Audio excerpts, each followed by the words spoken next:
Hi, everyone, and welcome to Heal Endometriosis Naturally with Wendy K. Laidlaw. Wendy has spent the last 2 years helping women with various stages of endometriosis to heal naturally after putting her condition into remission. After her own healing success from stage 4 endometriosis and adenomyosis, she's inspired to heal others, and her goal is to help some of the 175 million women know that there is another way other than painkillers, drugs, or surgery. This is the place to be for real talk with real people for real results, so you can learn how to heal your endometriosis naturally.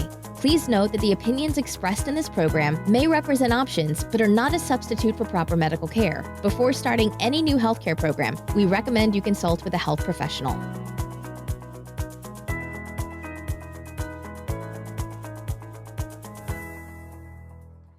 Hey everyone, it's Wendy K. Laidlaw here from Heal Endometriosis Naturally. I hope that this podcast finds you well today. Today's topic is going to be about exercise, or endometriosis and exercise, or exercise and endometriosis, whichever way around you want to call it.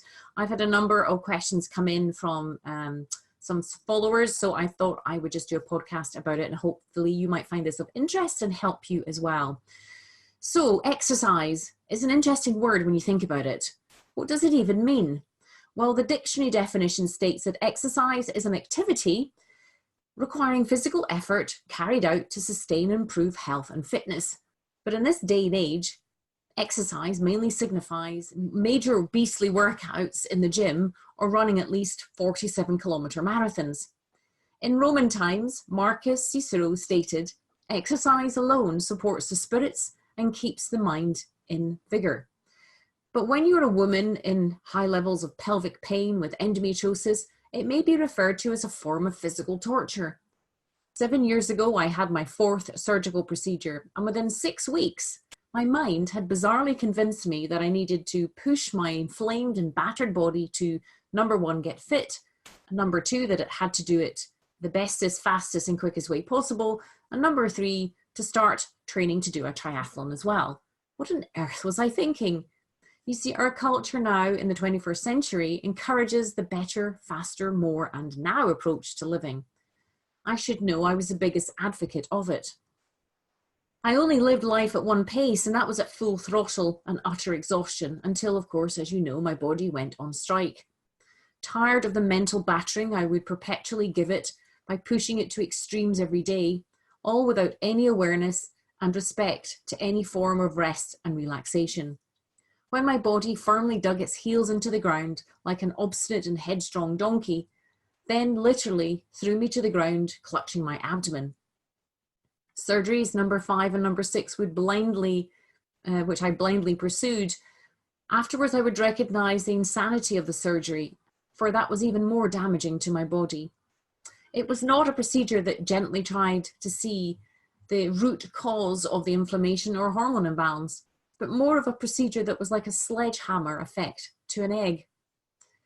Yet I was like the millions of women who believed that the conditioning, that painkillers, drugs, and surgery were the only option.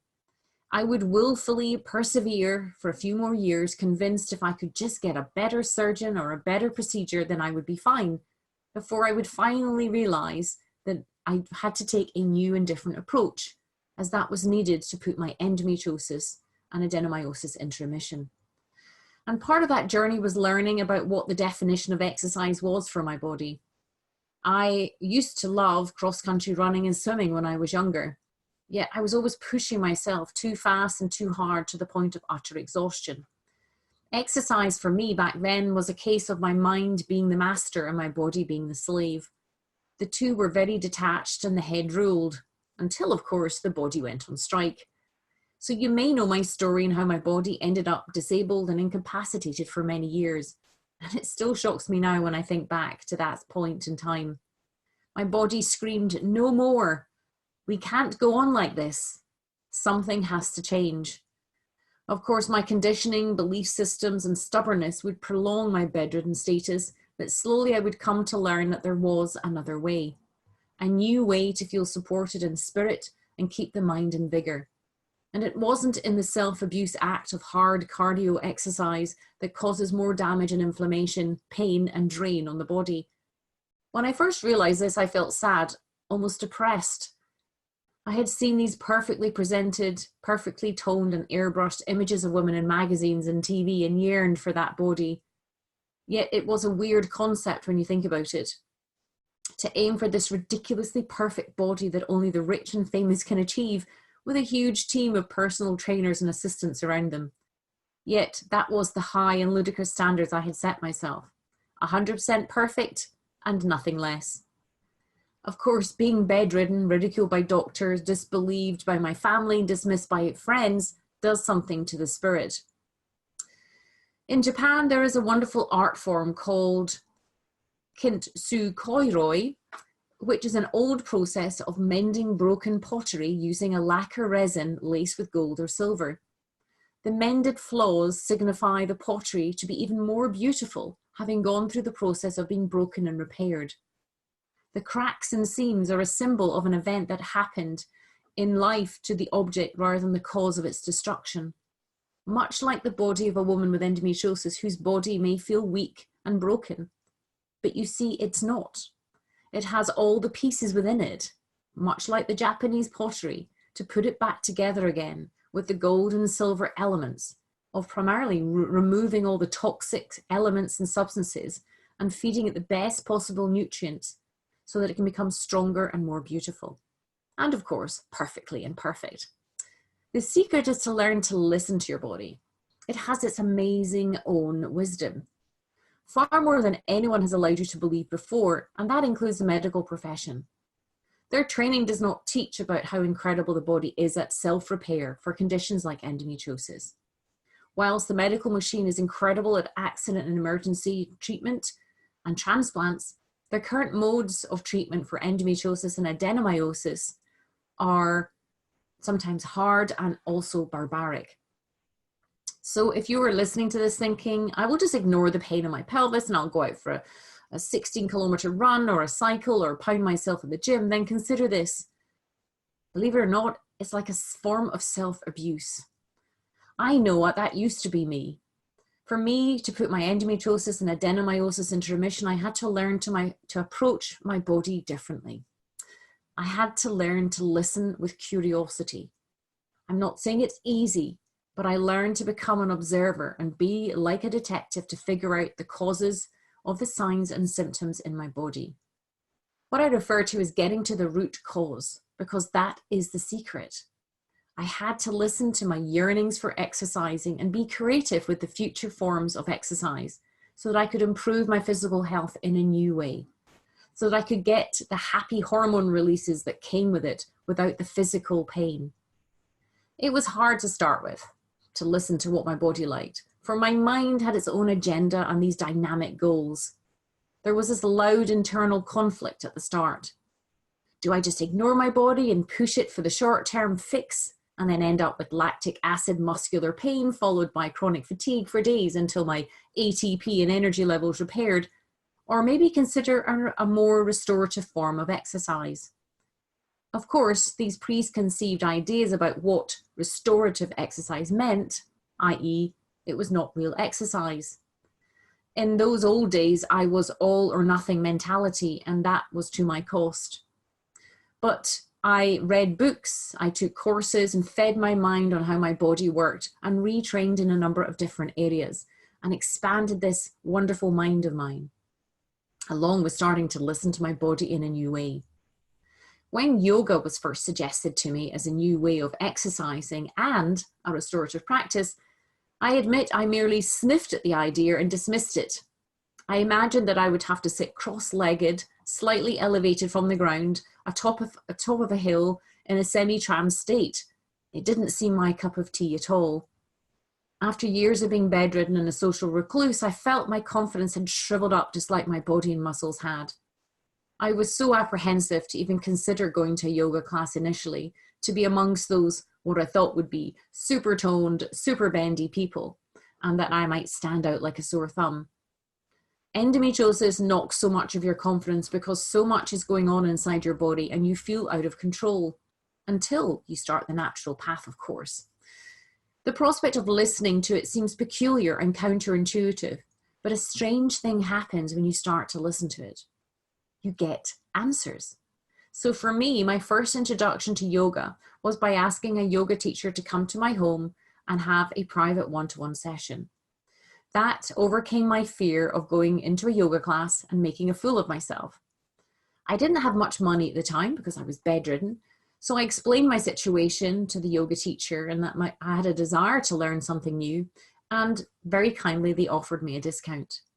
And I was lucky, for I met 2 wonderful yoga teachers on my journey.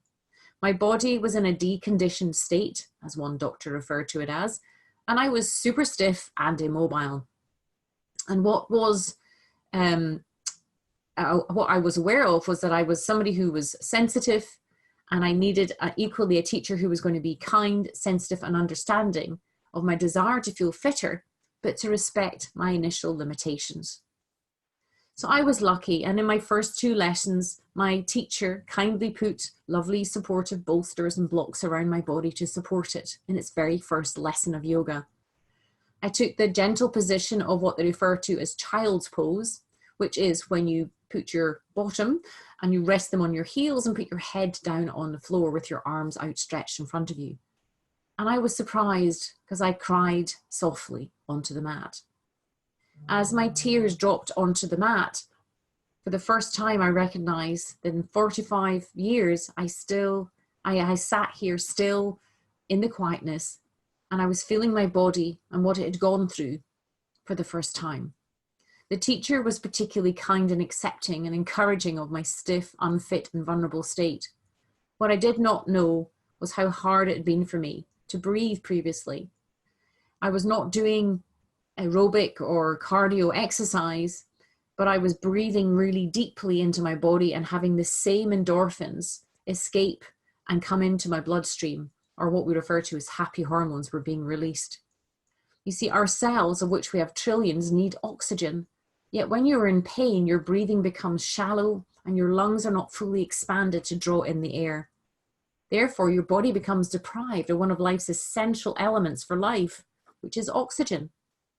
So whilst I had to realign my new approach and question old attitudes towards exercise, I have to admit that I now just love yoga. Well, rather, my body loves yoga.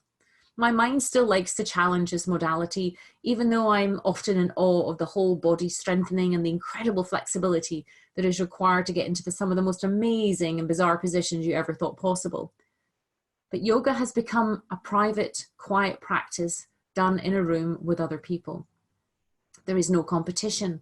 There is no judgment. Well, maybe occasionally from myself. I am still a work in progress after all. But what it does give me is a way to help improve the relationship between my mind and body and spirit, and allow them to work together to be heard, nourished, and happy. I am no super yogi, yet I can still, and who cannot yet do these amazing back bends into a crab, you know, the ones that you used to be able to do when you were little at primary school. But my focus has changed. For me, it's about the flow of movements and tuning in. For me, it's about self-acceptance and acknowledging how far I've come and where I'm at, and not about numbing out or distracting myself. It's not about beating myself up or pushing myself beyond the physical levels and ignoring the signs. I'm lucky to have cracked the code of how to put endometriosis and adenomyosis into remission through the Laidlaw protocols that I've developed, along with addressing the 5 Ps or the 5 poisons. But yoga was the missing piece in the puzzle for me. Perhaps this may also help you as part of your overall improvement as you start this new journey. Yoga has been around a long time, almost 3,000 years. It stood the test of time because it works with the body and the mind. It nurtures the relationship between the monkey mind, using the breath to be the gold or silver like the Japanese pottery, allowing you to finally become accepting of nurturing your body. A body that has carried your soul and spirit around for many, many years. A body that has endured enough pain and suffering to last you a lifetime. Time that you can't get back. But yoga is designed to strengthen the relationship and allow healing to happen all over mind, body, spirit, and soul. The word yoga actually translates to yoke or unite, and literally means joining and uniting the body, mind, and spirit. So if you're currently in chronic pain and debate and beating yourself up mentally about why you are not able to run that marathon or pump weights at the gym, spare a super kind thought for your poor little body. It may be that your mind has become the master and has stopped assisting in healing your amazing body because of external misconstrued messages. Your body needs you. Your body needs you to listen so that you can be guided out of the inflammation and pain. And yoga is a great place to start, or a great place to add on to whatever you're doing right now. And if you feel wary, then read all you can about it. Educate yourself. If you're nervous even to reach out to someone to come to your home, then go onto YouTube, lock your bedroom door, and just try for 5 minutes in the child's pose. Then journal about what came up for you and try that coat of self-compassion on for size.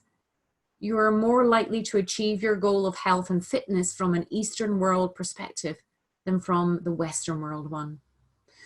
Next week, I'll be interviewing one of my yoga teachers who's called Tali, who will be sharing her journey with yoga and how yoga helped her heal her chronic depression.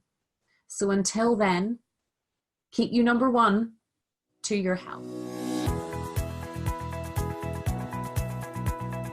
Thanks for listening to Heal Endometriosis Naturally with Wendy K. Laidlaw, and I hope you enjoyed the show. Don't forget to subscribe, like, and rate us. If you're interested in learning more, you can download your top 5 jumpstart tips at healendometriosisnaturally.com and jump on the VIP email list. Remember to keep you number one, for the world needs a healthy you.